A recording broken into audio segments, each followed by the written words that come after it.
The scripture for this service is 1 John chapter 3, verse 4. Everyone who practices sin also practices lawlessness, and sin is lawlessness. I give thanks to Mrs. Bong Lee, who led the Divine Healing meeting, and to Flow Committee members. Senior Pastor will deliver the 16th lecture on the first letter of John. Dear brothers and sisters in Christ, and those who are attending this service through the internet and through GCN. 1 John 3:4 says, everyone who practices sin also practices lawlessness, and sin is lawlessness. Everyone who practices sin also practices lawlessness. The Bible says, depart from me, you who practice lawlessness. Our Lord said, I never knew you. Depart from me. Which means you will be thrown into hell. Everyone who practices sin also practices lawlessness. And sin is lawlessness. To commit a sin is to violate the law of God. Violating the law of God is a sin. The words in the 66 books of the Bible are the law of God. When a person does what it tells us not to do, or doesn't do what it tells us to do, he is violating the law of God. When he doesn't keep what it tells us to keep, or doesn't cast off what it tells us to cast off, he violates the law of God. Violating all such words is a sin and lawlessness. Those who violate the law in this world will pay for what they have done and receive punishment accordingly. In a spiritual sense, those who practice lawlessness will receive retribution accordingly. But even though they practice lawlessness, they don't receive punishment immediately. Some worldly people commit very evil works, but they might seem to enjoy wealth and honor without having any disease or problems. So some people complain over such things, and they say, if God is alive, why wouldn't He punish such people? But Psalm 37 verse 1 and 2 says, do not fret because of evildoers. So God is telling us not to fret. You know, He tells us not to fret looking at those evildoers. Be not envious toward wrongdoers, for they will wither quickly like the grass and fade like a green herb. In the eyes of men, it might seem that evil ones are living a life of prosperity, but God is taking their deeds into account. From the beginning of this church till now, whether it is a trivial matter or not, whether it is big, I have paid attention to them and I thought about them. Why did the accident happen? If someone is sick, why is he sick? Why he got sick? Why was he healed quickly, but others were not? Why was he got in a car accident? I thought about them very carefully, one by one, and I applied the truth to them. Well, there is a reason I like historical dramas. Dramas, other than in historical dramas, they are made up story. They are fictions. They are fictitious. So they are not in accordance with the truth. However, history is not like that. It is the record of what happened before. So it is very close to the truth. If you read the history, evil go astray, and the goodness go prosperous. So evil indeed go destroyed. In the eyes of man, it might seem that evil ones are living a life of prosperity, but God is taking their deeds into account. Punishments might come immediately after an evil act is committed, but many times punishments come after a series of evil deeds have been accumulated. You have to listen to this message well and discern exactly and correctly. If you can see your circumstance exactly, it's really helpful in your Christian life. In some other cases, the punishment does not happen in that generation, but in the following generations. It falls on their descendants. The punishments are inflicted taking into account the sins of their ancestors too. For example, Genesis 15:16 says, "Then in the fourth generation they will return here, for the iniquity of the Amorite is not yet complete."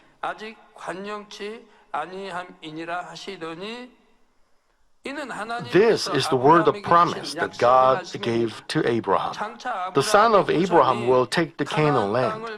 But for this to happen, they would have to drive out the ones who live there. God wouldn't just drive out the people of that land for the sons of Israel. The sins of those people would have to be accumulated to a certain measure. And when that measure was met for the punishment to come, then they would be driven out by the sons of Israel. God didn't just give the land to the Israelites only because they were God's chosen, but because the iniquity of the Amorites was complete. They could no longer be forgiven. God couldn't help but judge them. This is how the Amorites were driven out and the Israelites took the land. You shouldn't think that God drove good people out in order to give the land to His chosen people. Exodus 34:7 says, "God keeps loving kindness for thousands, who forgives iniquity, transgression, and sin. Yet He will by no means leave the guilty unpunished." He will by no means leave the guilty unpunished. Some may think, "I've committed a sin leading to death, but nothing happened to me even a couple of years later." Well, however, they will never remain unpunished. If a person remains unpunished, there is a reason. You'd better understand such a case as well. Why does he remain unpunished? How could he be forgiven of his evil act and have no punishment at all? If you could answer such questions knowing God's justice in detail, you would be a very powerful Christian. The verse says, "He will by no means leave the guilty unpunished, visiting the iniquity of fathers on the children and on the grandchildren to the third and fourth generations." As I said, if ancestors committed many grave sins, their descendants commit suicide, have mental disorders, well, they face all kinds of trials and tribulations. Is there any family whose ancestors built up many sins, stood against God, worshipped idols, but their descendants live peaceful lives? It is never so. Retribution continues through 4 generations. So the tribulations start from the first generation. In such families, there are people who commit suicide, who are demon-possessed or handicapped or alcoholics, and people who suffer from, hallucination.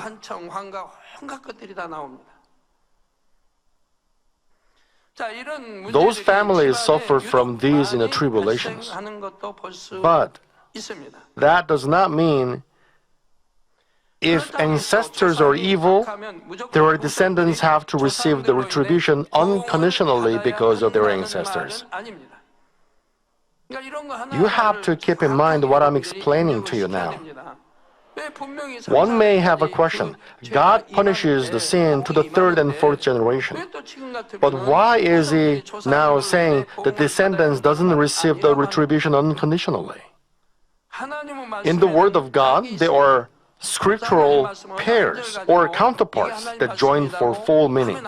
Therefore, you can't just take one Bible verse and say, this is God's word, or give someone a counsel only with that verse. Each verse has its pairs and they correspond to each other. Only then can you examine someone's problem and give the right answer. You have to know them all. Ezekiel chapter 18 explains about the cases where the children suffer retribution for the evil of their fathers and their cases where they don't. Ezekiel 18:19 says, "Yet you say, why should the son not bear the punishment for the father's iniquity? When the son has practiced justice and righteousness and has observed all my statutes and done them, he shall surely live."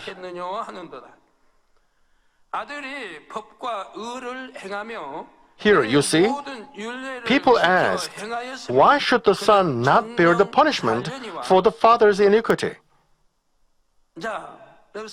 They ask this way because they didn't know the pair of God's law. They didn't know the pair. They only knew one side of God's law without knowing its pair. That's why they said in such a way. For they knew the Ten Commandments, they said, why should the son not bear the punishment for the father's iniquity? A person who knows only one side of God's law may well say this way. But listen to this. When the son has practiced justice and righteousness and has observed all my statutes and done them, in other words, if the son has practiced all God's statutes and done them, if the son abides by the word of God and dwells in the light and goodness, he shall surely live. In other words, their parents committed a lot of sins, worshipped idols, stood against God, and blasphemed the Holy Spirit. But the son, their children, didn't take after their parents' acts, but practiced justice and righteousness, and they observed all God's statutes. Such a person no longer has anything to do with sins of his ancestors' sins. He doesn't receive the punishment.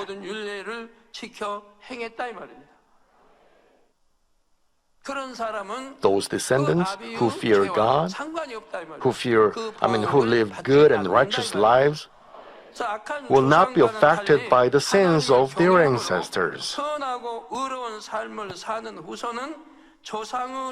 Therefore, it is just not right to say, I'm suffering like this because of my parents. My body is disabled because of my parents. Sometimes they might be affected by the evil deeds of their ancestors. But if they lead a good Christian life, they can still be protected by God.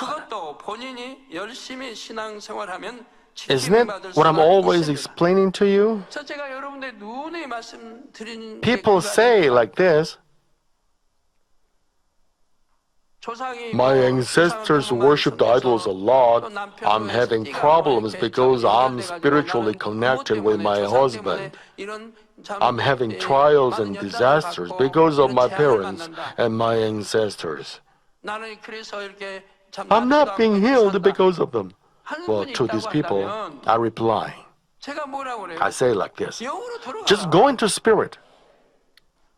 Only if you go into spirit will you have nothing to do with your ancestors.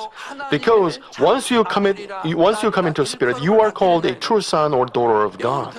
Spirit belongs to the domain of light. And the domain of light is controlled by God.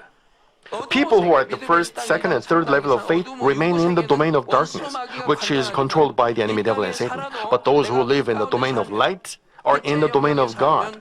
So the enemy devil and Satan cannot do anything to them. God doesn't question about their past. Father God looks at their present. If you're acknowledged as God's true sons and daughters, and you dwell in the light and goodness, then God doesn't even question about your past. Even though you have lived a servant of the enemy devil, Satan, and lived as the enemy pleased, God doesn't remember your past at all. God looks at the present, and He will say, "You are my true son, you are my true daughter." And from then on, you belong to God, and you enjoy a glorious life. So, evils of your ancestors may have a bad effect on your life. Nonetheless, if you lead a good Christian life, you can receive God's protection. If you go into spirit furthermore, they will have nothing to do with such things at all. But then, if the punishment didn't come upon the generation of the sinners, but on their late generations, does that mean it is good for the sinners? If the punishment doesn't come in his generation, but in the later generation, is it really good for them? Even if they don't receive any retribution on this earth, they cannot escape the punishment of hell. They cannot avoid the punishment of hell. Having no punishment on this earth is not good. They would better receive retribution for their sins here on this earth.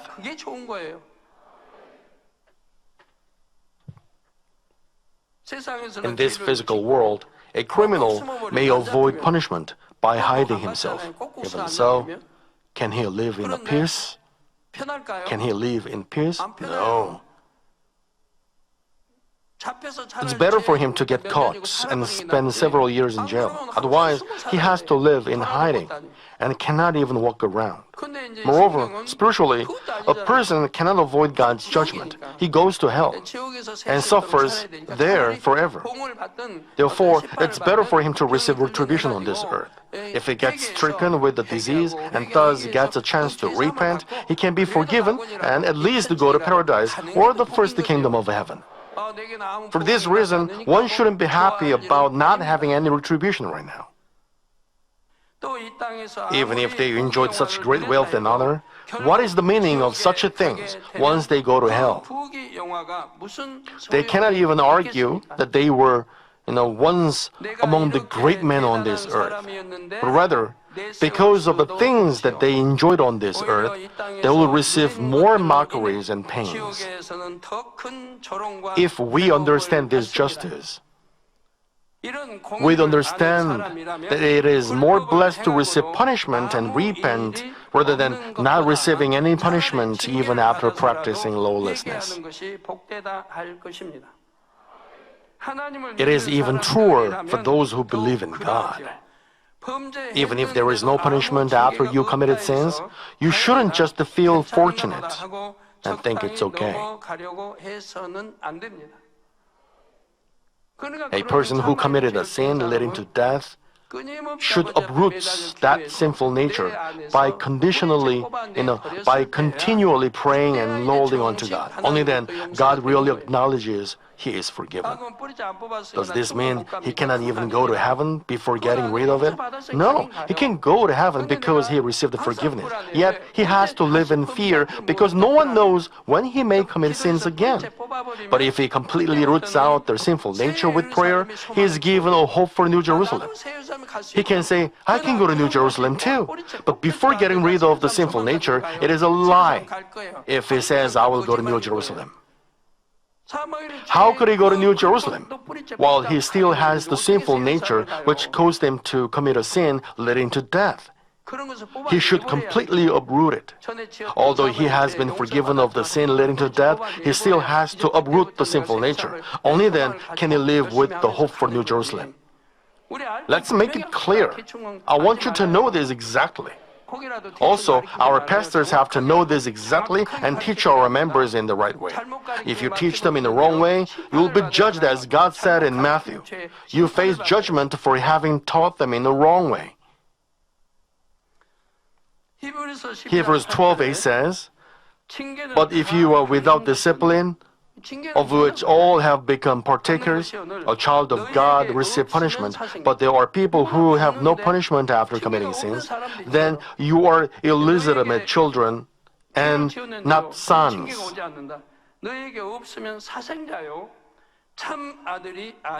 You are illegitimate children and have nothing to do with God. It means you are not children of God, but the children of the enemy devil and Satan. I've always told you about this. People say, only if you believe in God, you are His children, God's people. But it's not true. Both in the Old and New Testaments, God made it clear. God says, you are not sons. It means, even if you believe, you are not His true children. But God wants true children. He wants to bring true children to heaven. But you are not His true children. What God wants is true children, and He wants to bring them to heaven. But you are not true children. Even though you call God Father, the Father God does not acknowledge it. You just call in Father God, Abba Father, but God doesn't acknowledge you as true child. There are people who call God Father, even if they have committed sin leading to death, which God detests. But the Bible says God doesn't even listen to prayers of such people. God doesn't watch and listen when they pray. If you seem to have peace in your life, even though you continue to dwell in darkness and commit sins, rather than feeling secure, you should fear that you might have been forsaken by God.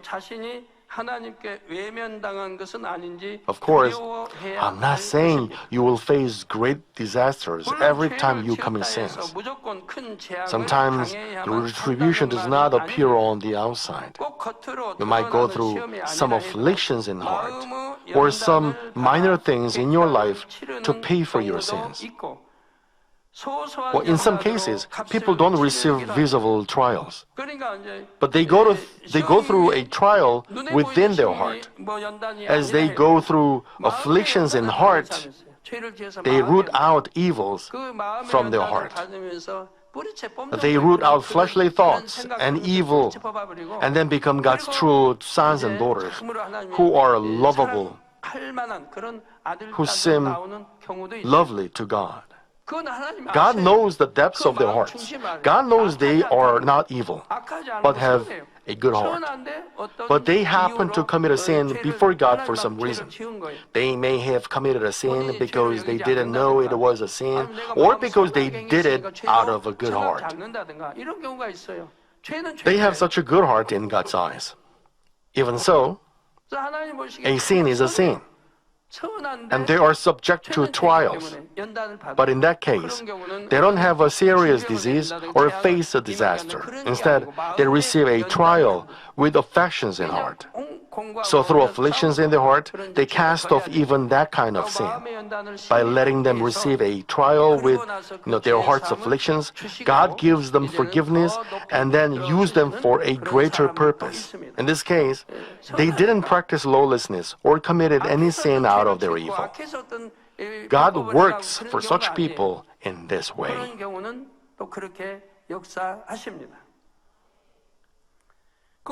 They pay the price of their sins with such a small trial. Why? Their sin is minor. They are good-hearted and they love God, but happen to commit a small sin. They love God so much but commit a little small sin. In this kind of case, God lets them pay the price of the sin by going through small trials. Also, even though you committed sins, if you thoroughly repented and turned back completely, you can live in peace.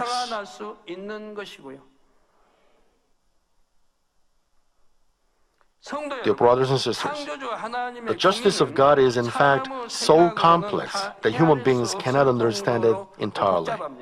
For example, when you weave a piece of cloth, many threads are bound together to form a strong textile weave. If you take a look at a piece of cloth, you see unnumberable threads bound together.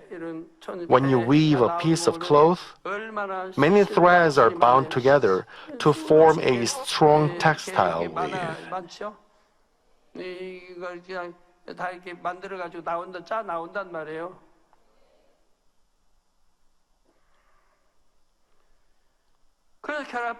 Likewise, the justice of God is a combination of so many different elements.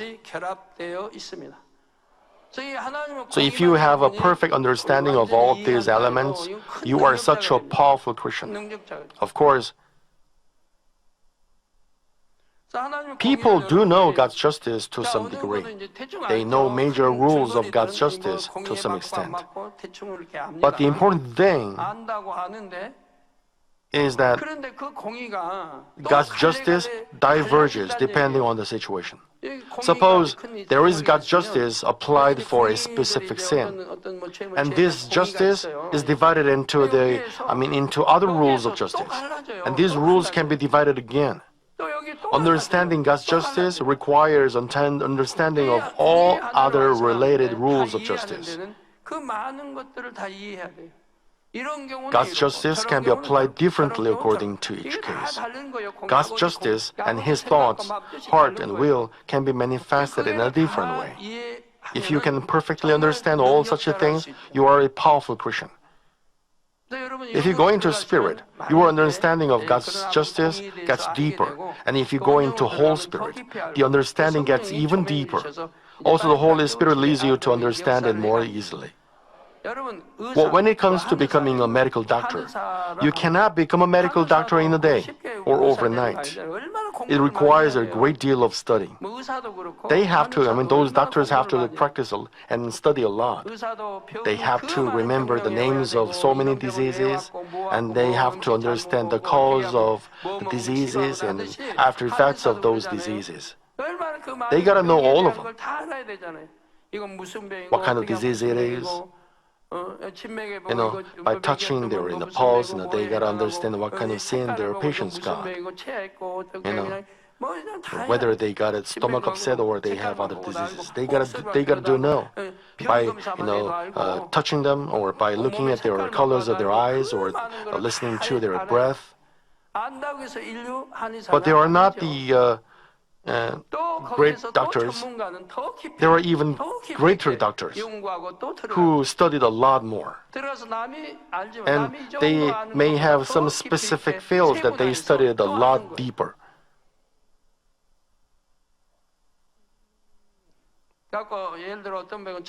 So, some doctors do know that if I combine this medicine and with that medicine, people can get healed more easily. I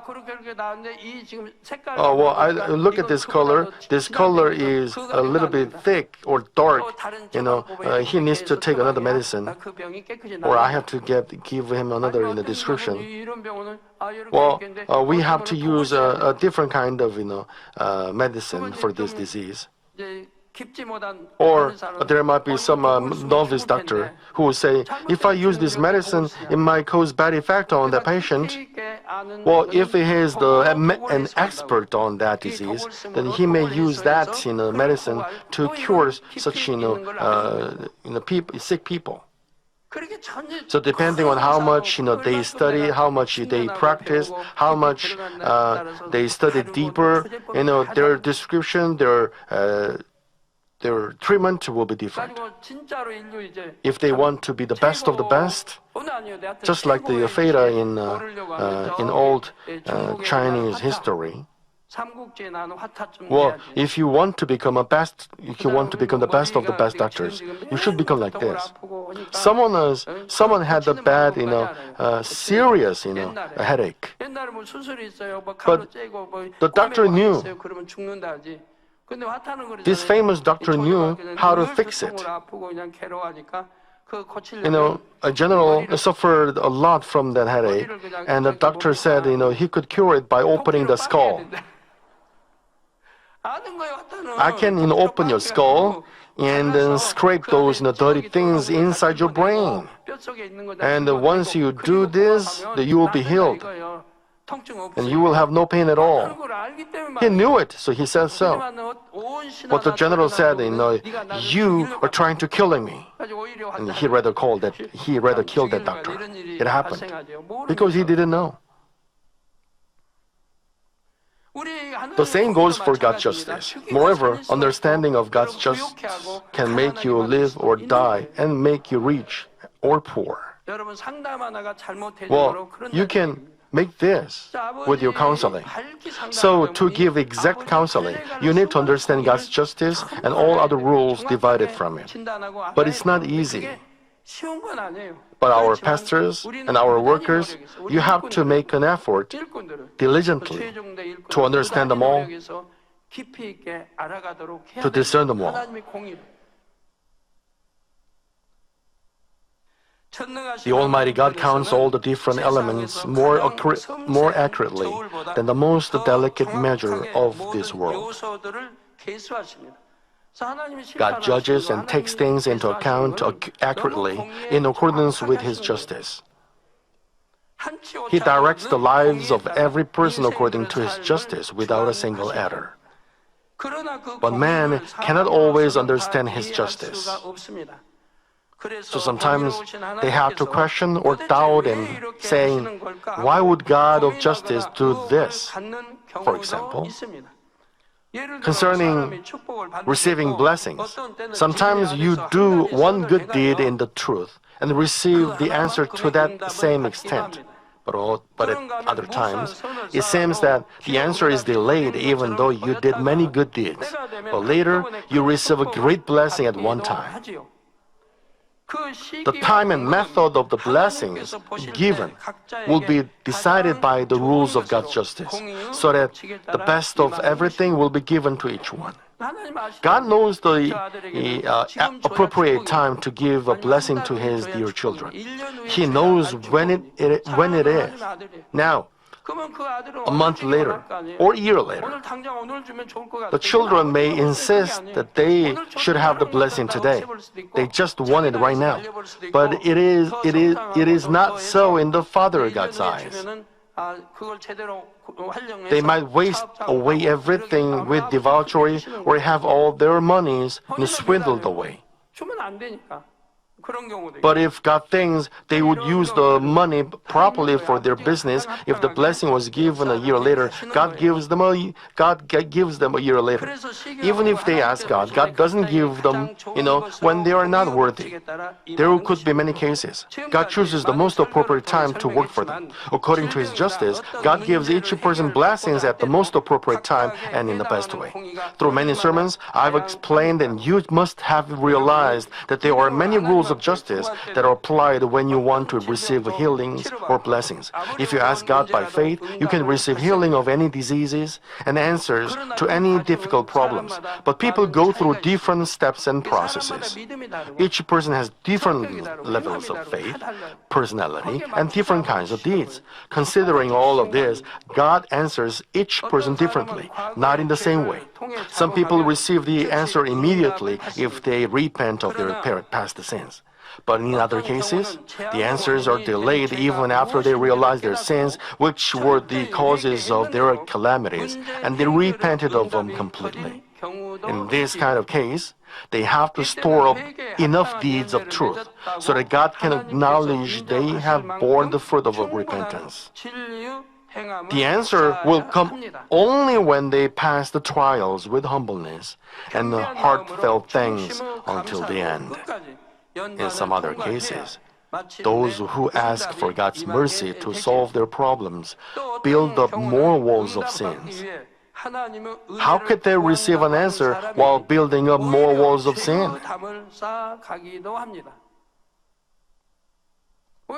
They repeatedly demolish the walls of sin, but then they create more walls.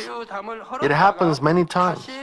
For example, suppose there is a person who suffers from serious illness or infirmity. He made a wall of sin before God with the arrogant words, and he did many evil things to people. Therefore, in order to receive an answer from God, he has to make his heart humble and good. He has to serve others and store up deeds of goodness in his daily life. He shouldn't just pray to receive healing, but break down the walls of sin by changing his heart and deeds.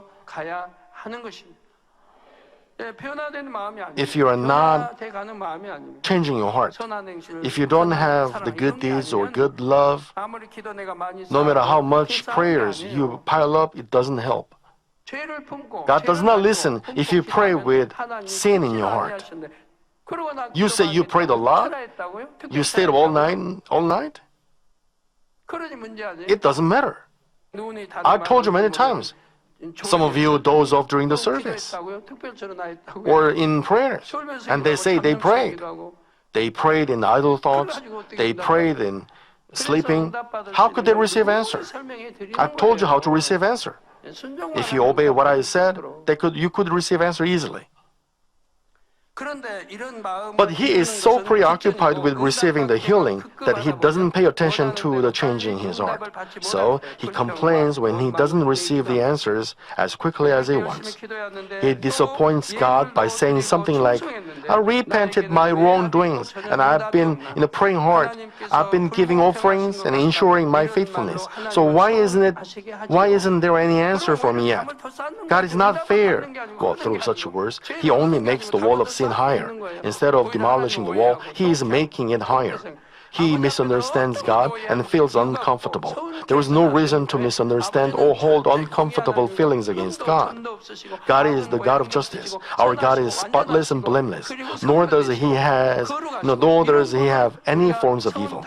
God is good, perfect, and holy. He could, judge a person and how could a person judge and condemn God or have uncomfortable feelings against God? Never should he let this happen. This is an act of building up more sins before God. If a person judges the Lord our God, how evil he is, you should never let this happen. I've never done that. How could you do such, upsetting God? You can never do that. Why? If you know God, God is justice, God is God of justice, God is God of God is goodness, of love. He wants to give us only the good things. He wants to bless us. He wants us to receive blessings. But how could you misunderstand it? No way. Or he may even resent his fellow believers, saying, I'm suffering because of this illness, and why aren't the cell group members helping me? That's not right. He says in such a way out of his evil. He may even get angry and frustrated. He's supposed to demolish the walls of sin and store up goodness, but in fact, he is building up more walls of sin through his words. He just keeps on demolishing and building up. And that is why he cannot prepare the vessel to receive the answer, even though he prays for a long time.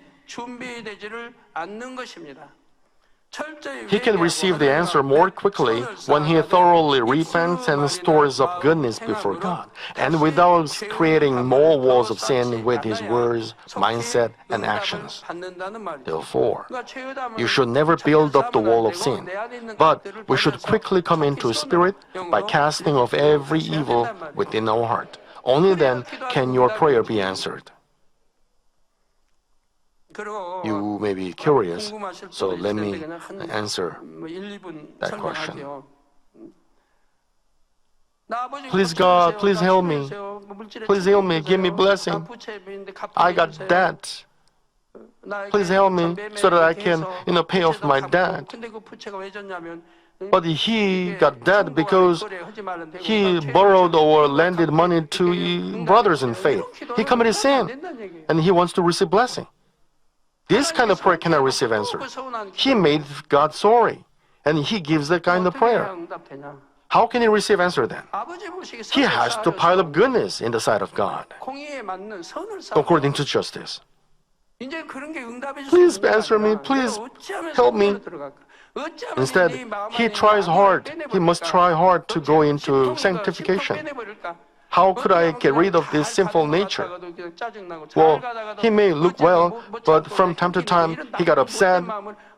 He'd do evil deeds out of the sinful nature. Then he has to make a mind to get rid of it from his heart. And he has to demolish the wall of sin. Because 그래가지고 God 죄인의 기도를 듣지 않는 God doesn't listen to the 신앙이 prayer of 있으니까 내가 sinners. 죄인이 아닌 So, 상태로 빨리 들어가야죠. You should not become a sinner. 그래서 기도예요. But you have to enter spirit. Then pray. Then your prayer will reach the throne of God.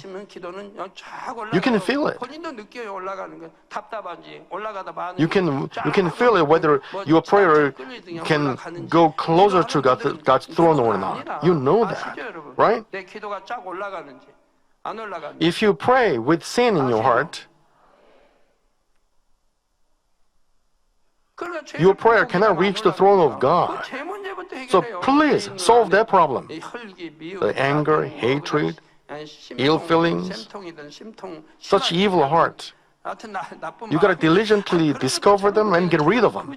Cast them off. You don't need them. Burn them with the fire of the Holy Spirit.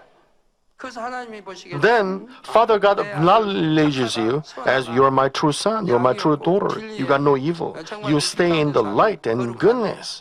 You are my holy son or daughter. If you are acknowledged like this, then what is the problem?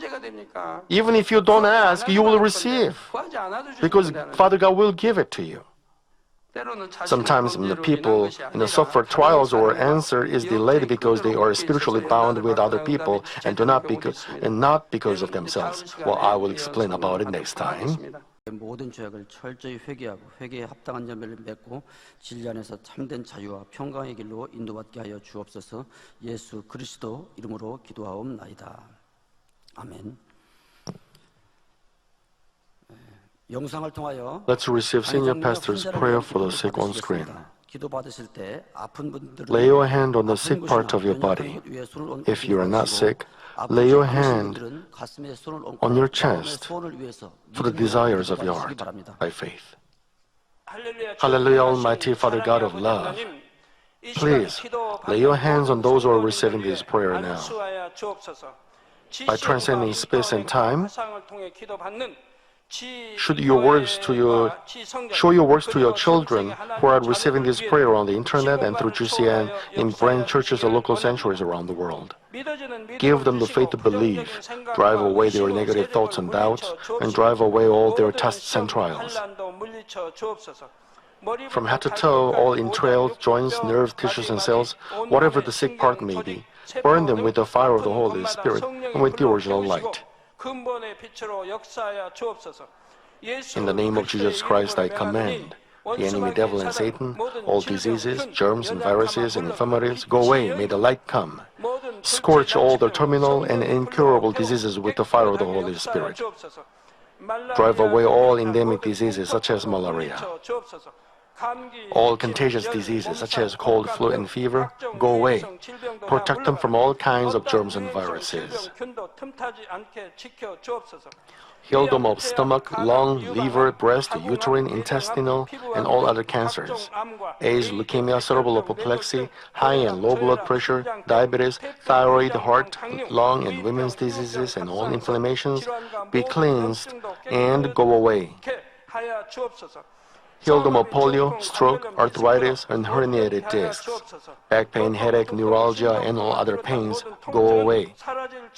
Epilepsy, autism, depression, neurosis, and other mental diseases go away. All kinds of paralysis be loosened. You get up, walk, and leap. Let the eyes see well. Let the ears hear well. Let the blind come to see, the deaf come to hear, and mute come to speak. Heal them of after effects of all kinds of accidents and fix their broken bones. Let the heat and burning sensation go away. Restore them from burns, and let there be no burning scar left. All kinds of drug addictions, poisoning, and substance abuse go away. Let the dead nerves, tissues, and cells be regenerated and bring the dead back to life. Give them the blessing of conception. May you receive the blessing of conception. In the name of Jesus Christ, I command the enemy devil and Satan, and the ruler of the air, go away. And their servants also go away. Go away, you evil, unclean, false, and deceitful spirits, separating spirits and all forces of darkness. Loosen the bonds of wickedness. Darkness, you go away. May the light come. Father God, please give them strength to cry out in prayer, to cast off sins, and to become sanctified. As their spirit and soul prosper, let all things go well with them, and let their family be evangelized. Protect them from all kinds of accidents and disasters, and bless them to lead a prosperous life without any problems. With the firewall of the Holy Spirit, with heavenly hosts and angels, and with your blazing eyes, protect all your children, their family, their workplace, and business. Give our students wisdom and understanding, and give them fervor and passion to study hard. Keep their hearts and minds from the worldly things, and bless our students who love Father God all the more fervently. Whether your children eat or drink or whatever they may do, let them do it all for the glory of Father God. I met God, I experienced God, I received answers and blessings. Let them say like this with their lips. Father God, thank you. Be glorified alone. In the name of our Lord Jesus Christ, I pray. Amen. 涙の中おらる主愛の主それは命与える救いの